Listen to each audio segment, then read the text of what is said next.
making headlines tonight.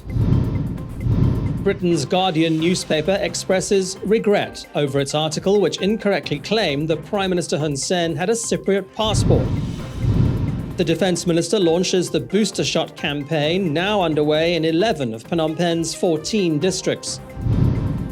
And the mighty Angkor Warriors in training ahead of the second leg of their AFC qualifier against Guam in Bahrain. This is the Daily Roundup on the EAC News Channel. A very good evening to you. I'm Andrew Barnes-Roberts. British newspaper The Guardian has sent a reply to Foreign Affairs spokesperson Khoi Kwong, assuring him that its article incorrectly stating that Prime Minister Hun Sen was one of thousands of non-European citizens holding a Cypriot passport has been edited. The reader's editor of the news outlet, Elizabeth Ribbons, confirms receipt of his letter and says the newspaper is taking the appropriate action. The report was first published last Sunday and went viral in Cambodia, prompting a widespread backlash. EAC News reporter Reo Soko has the story. The Guardian initially published the article with the headline, "Law firm founded by Cypriot president accused of hiding assets of Russian exile." In it stated that Prime Minister Hun Sen was listed as one of thousands of non-Europeans who had been given a Cypriot passport. The article was quickly condemned and subsequently edited to read that members of Prime Minister's inner circle were holding Cypriot passports, not the Prime Minister himself. In addition to the Ministry of Foreign Affairs demanding a correction from the Guardian, it also sent a letter to the Cypriot government asking for cooperation in providing proof that Prime Minister Hun Sen is not a citizen of their country. The article has even sparked a constitutional amendment in the kingdom, with the Council of Ministers approving a draft amendment which mandates only Khmer nationality for the country's top office bearers. The Guardian's reader's editor, Elizabeth Ribbons, issued the paper's reply via email on Monday. She has reassured that the error in the article has already been amended and footnoted accordingly. Ribbons has also added that the edited article is scheduled to be listed in the Guardian's online corrections and clarification column and will appear in the early hours of Tuesday morning. She concluded her email by saying that the Guardian regrets the concern caused to Prime Minister Hun Sen, but hopes that its prompt action to rectify this error provides a satisfactory resolution. Rhea Soko, EAC News. Cambodia's rollout of booster shots to the general population has begun in 11 of Phnom Penh's 14 districts. The third dose of COVID-19 vaccine is an attempt to bolster immunity in the kingdom, while the government considers when to fully reopen the economy and the country's borders. EAC News reporter Yuri Matosko has the details. The first and second dose campaign has been an incontestable success. 11.5 million of the country's 16 million have already been fully vaccinated. Now, the government is officially taking one step further to achieving a new normal, with the booster shot campaign rolling out first in Phnom Penh. The campaign was officially launched on Monday by Defense Minister Tia Ben, who said the booster shots will create a truly strong community immunity, especially against infections of the Delta variant. Previously, we opened the campaign on the 30th of April at this place and red zones in Phnom Penh for the first time in 4 districts. Now I have expanded to 6 districts and to some factories. In the COVID-19 daily report, we are able to gradually control the spread of COVID-19 because we provide vaccines everywhere. Now it is said that almost 100% of the adult population has been vaccinated. That's 99.24% out of 100%. The defense minister has also announced that health workers will receive help from the military in getting booster shots into arms. More than 3,500 troops are joining 152 medical teams across the capital. Vaccinated adults must have been fully vaccinated at least 4 months before they can receive their booster shot. They are also being reminded by the Health Ministry to continue practicing the 3 does and 3 don'ts. Officials say this is the only way to maintain a strong defense against COVID and allow for a full reopening of the economy. With the second dose campaign for adults largely completed, the kingdom is now focused on increasing immunity by applying booster shots for the general public. Starting this Monday in 11 of Phnom Penh's 14 districts, the residents should bring their vaccination cards and head to a vaccination center to receive their free booster shot vaccine. The capital's remaining districts will start applying for the vaccines from the 30th of October, before other vaccination sites open in other parts of the country. Yuri Matosco, EAC News, Phnom Penh. Cambodia's daily cases of COVID-19 are again creeping up. The Prime Minister has said that he will consider a full reopening of the economy if cases remain stable 10 to 15 days after Pachum Ben, but they are already climbing. On Friday of last week, 203 daily cases were reported. On Saturday, that number was 220. On Sunday, it was 239. On Monday, the Health Ministry reported 258 new cases of COVID-19, in addition to 21 more deaths. 546 patients have been discharged in the past 24 hours, though, taking the number of active cases down to 4,131. The latest numbers take the kingdom's total COVID-19 case count to 115,068. The death toll has reached 2,527. The number of patients treated successfully has climbed to 108,403. Serbia says it is ready to welcome Prime Minister Hun Sen for an official visit just as soon as a schedule can be finalized. This was conveyed during Sunday's courtesy call by Minister Delegate to the Prime Minister, Uj Borit, on the Serbian Minister of Foreign Affairs. The visit took place a day ahead of Serbia's hosting of the 60th anniversary of the founding of the non-aligned movement, being celebrated on Monday and Tuesday. EAC News reporter Reo Soko has the story. Minister Delegate to the Prime Minister, Uj Borit, and Serbia's Foreign Minister, Nikola Selakovic, discussed on the long-standing friendship and fruitful cooperation between the two countries. They said both of their respective countries had enjoyed outstanding leadership since they first established diplomatic relations in 1957 and have underscored their commitment to strengthening bilateral cooperation in politics, the economy, tourism, and investment. Selakovic highlighted that Serbia is ready for the planned visit of Prime Minister Hun Sen to the country, which will further deepen the friendship and cooperation between the two states. The foreign minister has added that the Serbian government is considering opening missions across Southeast Asia. By the end of this year, it will send a delegation to visit countries in the region, including Cambodia. Rhea Soko, EAC News. People living along the Prek Tanap River in southern Phnom Penh are being advised to prepare for possible evacuation. Water levels have risen dramatically in recent days, and while not flooded yet, the Phnom Penh Department of Water Resources says the river is already at dangerous levels and will flood if it rises another half a meter. Phnom Penh Governor Kong Sreng went to inspect the condition of the river on Sunday. He says authorities are ready to help residents. A dike is being built to ward off any flash floods, but officials have advised people to prepare food and their valuables in case an evacuation is ordered. The rising water levels are not just from days of heavy rain, but also from the additional water flowing into the river from Kampong Spu to the north. Evacuations will be ordered if the water level reaches between 7.5 and 8 meters. 24 Cambodians have been arrested in Banteay Meanchey for attempting to cross illegally into Thailand. They were picked up by the Cambodian Border Guard Force, which has been enforcing strict monitoring in the districts of Malai and Timor Pork. Banteay Meanchey Military Operation Area Commander Brigadier General Chim Bun An has told EAC News that of the 24 arrested, 20 were in the Malai district. All 24, though, were trying to cross the border illegally, seeking work in Thailand. They have been transferred to a quarantine center. Border Guard forces have been arresting illegal border crossers almost daily, despite strict warnings from the government about the Delta variant in the border region. After a pandemic-forced delay, Miss Grand Cambodia 2021 finally took place on Sunday. 23-year-old Pokimten Sotida of Battambang beat out beauties from the country's other provinces to take the crown. The charm, charisma, and beauty of Pokimten Sotida conquered the judges on Sunday, giving the Battambang candidate the crown of Miss Grand Cambodia 2021.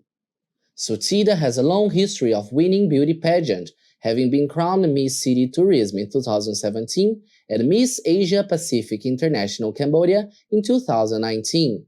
She delivered an emotional message during the pageant, saying the crown is not just about the beauty, but the opportunity to share love and kindness, while there are so many people still suffering not just in Cambodia, but as she reminded, in the Southeast Asian nation of Myanmar. Followed by more than 18,000 people on her Facebook page, she is already being called the Inspiration Queen. Second place went to Kampong Chang's Inglia Kana Sambor, with third place going to Sihanoukville and Kumton. Cambodia's pavilion at the 2020 World Expo in Dubai has received plenty of praise from international guests. The Ministry of Commerce set up the kingdom's pavilion, which has been wowing both local and international visitors in Dubai. EAC News reporter Reo Soko has the story. The royal government of Cambodia has chosen the theme Sustainability for the Cambodian pavilion. The design showcases Khmer style with a vision combining ancient culture and current economic development. It features the four main historical periods, pre-Angkorian, Angkorian, the Longwick or Udong period, and the Chaktumuk period representing modern Phnom Penh. Cambodia was one of more than 30 countries selected by the World Expo Committee for last month's trial run. The Cambodian pavilion has received thousands of visitors. Over 2 floors, it showcases the construction of a country rich in culture. All the decorations feature representations of Angkor Wat, Jayavarman VII, a 4-faced Brahma, lion sculptures, Vishnu, Shiva, and temple guards. The 2020 World Expo in Dubai opened on 1st October and runs through to the end of March next year. Rhea Soko, EAC News. Well, now for a look at news making international headlines. This Monday, the 11th of October. A short-range transport aircraft carrying a group of parachute jumpers has crashed in the Russian region of Tatarstan, killing 16 people and severely injuring 6 others. The plane, which came down near the city of Manzalinsky, had been carrying 20 parachutists and 2 crew members. It is the 3rd Russian plane crash in as many months.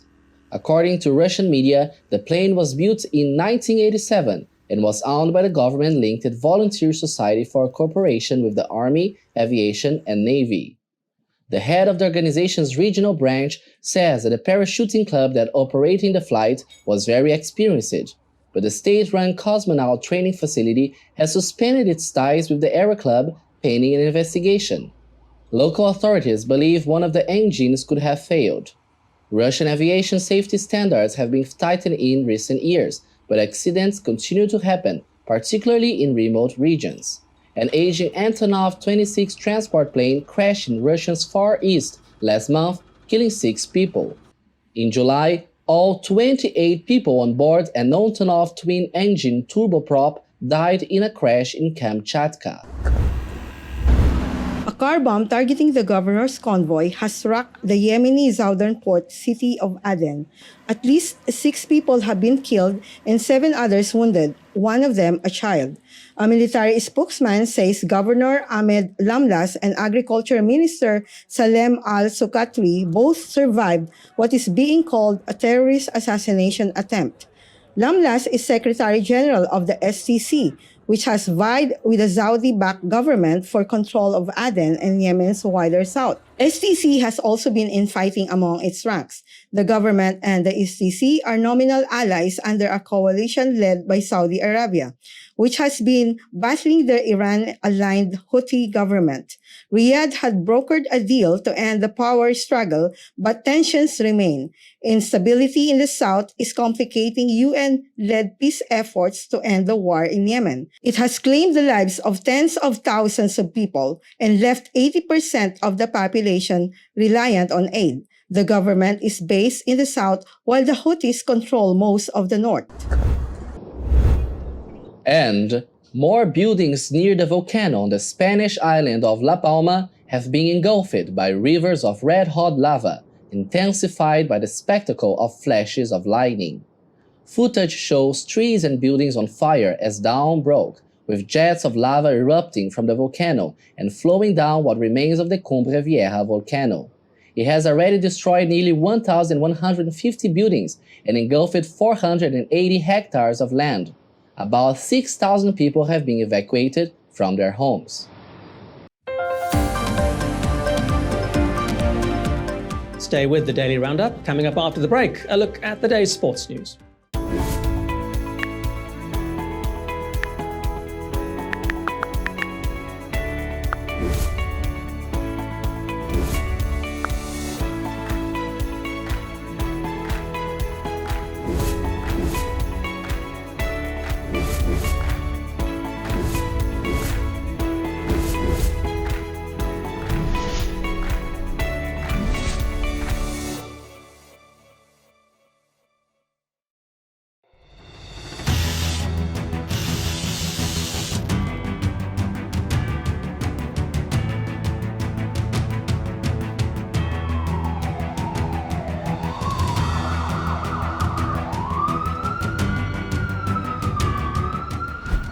EAC News fully supports the royal government of Cambodia's preventative and administrative measures against COVID-19.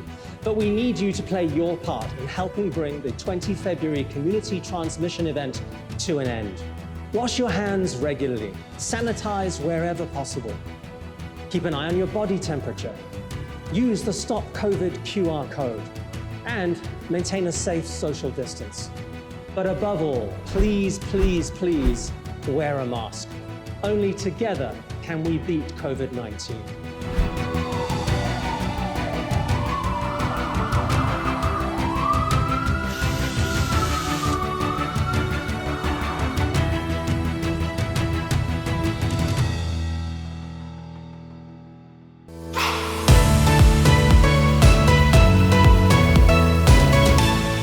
EAC News' audience is growing. Our YouTube channel has over 150,000 verified subscribers. To mark the milestone, we've received the Silver Creator Award from YouTube.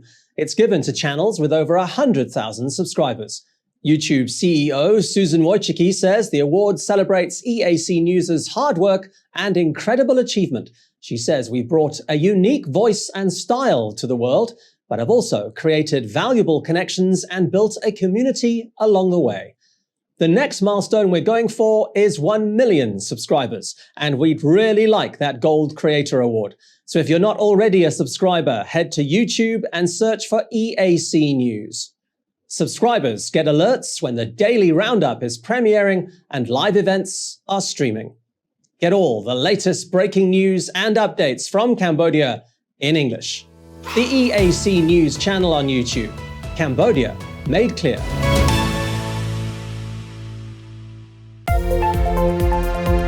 If it's happening and you need to know about it, you'll get it all right here. EAC News brings you updates and breaking news in English across all of our platforms and channels. The EAC News app, YouTube, Facebook, Telegram, Twitter, and our website www.eacnews.asia. Join me, Andrew Barnes-Roberts, and the rest of the EAC News team every day on your favorite channels.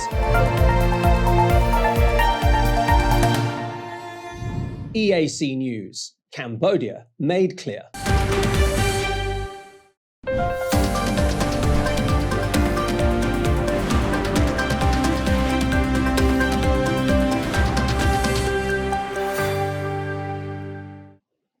Cambodia's national football squad are on a high after their first leg win over Guam in their AFC playoff. They were hard at work in training on Monday ahead of Tuesday's second leg. At stake, not only a place in the 2023 Asian Football Championship finals in China, but also $100,000 in cash from Prime Minister Hun Sen. He offered the incentive on Sunday while congratulating the Angkor Warriors on their first leg win. Cambodia went into the match as favourites, and they didn't disappoint. Guam came at them in wave after wave of attack, but the Angkor Warriors soaked up the pressure. Chan Vatanaka putting the winner in the net in the 26th minute. The two sides face each other again at 12:30 a.m. on Wednesday morning Cambodian time at the same stadium in Bahrain. Cambodia only need a draw to move to the 2023 AFC finals and bag that $100,000 in cash from Prime Minister Hun Sen. The 2023 Asian Championships will be the 18th edition of the tournament, which is organized by the Asian Football Confederation. China will host the finals between the 16th of June and 16th of July 2023. World champions France have won the Nations League with a 2-1 win over Spain at the San Siro Stadium. Their goals came from Karim Benzema and Kylian Mbappe. The first half was a relatively subdued affair, with Spain moving the ball well but without any real threat. It was only after half-time that the deadlock was broken, with Spain taking the lead. But France responded quickly, with Mbappe finding Benzema, who cut inside before unleashing a brilliant curling shot into the far corner to make it 1-1. Mbappe then grabbed the winner 10 minutes from the final whistle. Didier Deschamps says his team struggled to get a foothold in the game during a first half dominated by Spain, but soon came alive thanks to Benzema. Yes, Karim is a crucial player, and he has proven over the course of these 2 matches that he has a very obvious talent.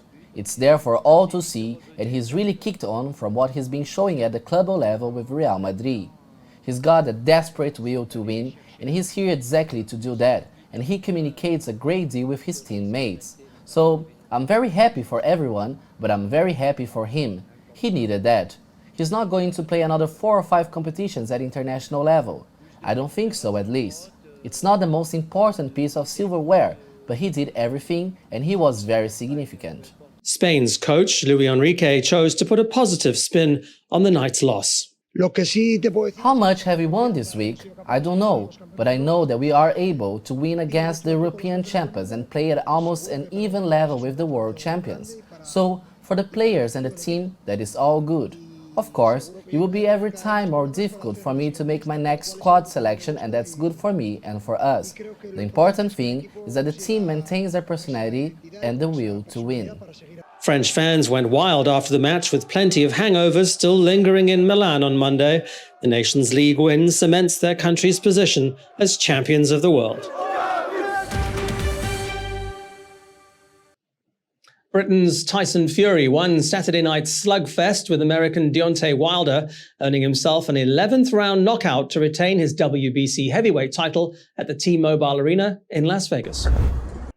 Fury knocked Wilder down onto the canvas in the 3rd round, and the American responded in kind in the 4th, twice, but Fury ultimately overwhelmed Wilder to remain undefeated.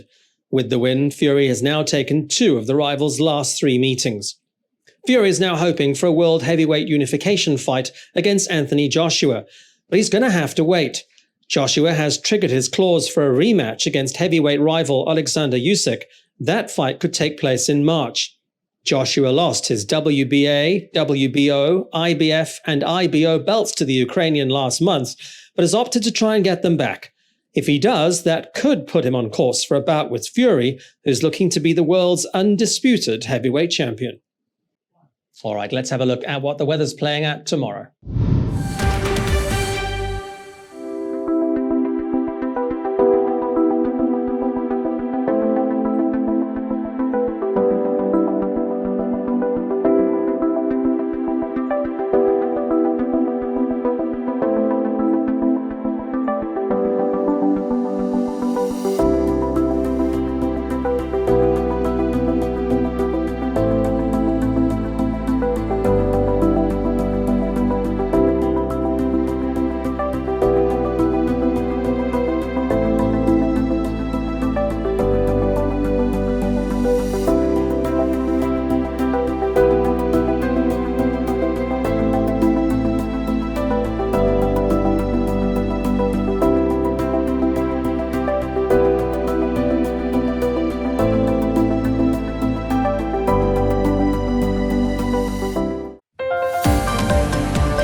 And finally, the world is hard at work preparing for its first manned mission to Mars. It might only happen in 20 to 30 years' time, but that doesn't mean we're not already getting used to the idea.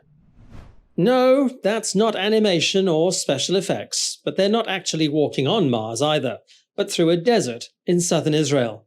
The location has been selected for its similarity to Mars for a team of 6, 5 men and 1 woman, to simulate what it will be like living on the red planet for about a month. From the door of their expedition base, it's just a few small steps to an autonomous rover. A few giant leaps to the right is an array of solar panels. Their Amadi 20 habitat is tucked beneath a rocky step. Inside, they sleep, eat, and conduct experiments. Outside, they wear mock spacesuits fitted with cameras, microphones, and self-contained breathing systems. We have the motto of fail fast, fail cheap, and have a steep learning curve, because for every mistake we make here on Earth, we hopefully don't repeat it on Mars, because we've done it before. Members of the team say they're getting along well, despite the stress that comes with an experiment of this kind. We can go there if we want to do. Yeah, we're 6 people working in tight space under a lot of pressure to do a lot of tasks. There are bound to be challenges, but I trust my crew that we're able to overcome those challenges. We learned how to work together, we train together, and we're very confident. The 6 team members are constantly on camera, their vital signs monitored, their movements inside are tracked to analyze favorite spots for congregating, all of this to better understand the human factor for a Mars mission. Outside, other engineers and specialists work with a drone and rover to improve autonomous navigation and mapping on a world where GPS is obviously not yet available. Altogether, they will carry out more than 20 experiments before this mission for Mars is complete.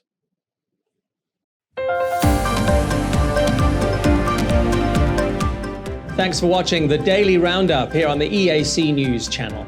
You'll get more breaking news and updates from our website. Head to www.eacnews.asia. You can also search for EAC News on Telegram and at your favorite app store. More from the EAC News team in the Daily Roundup tomorrow night at 8. I will see you then.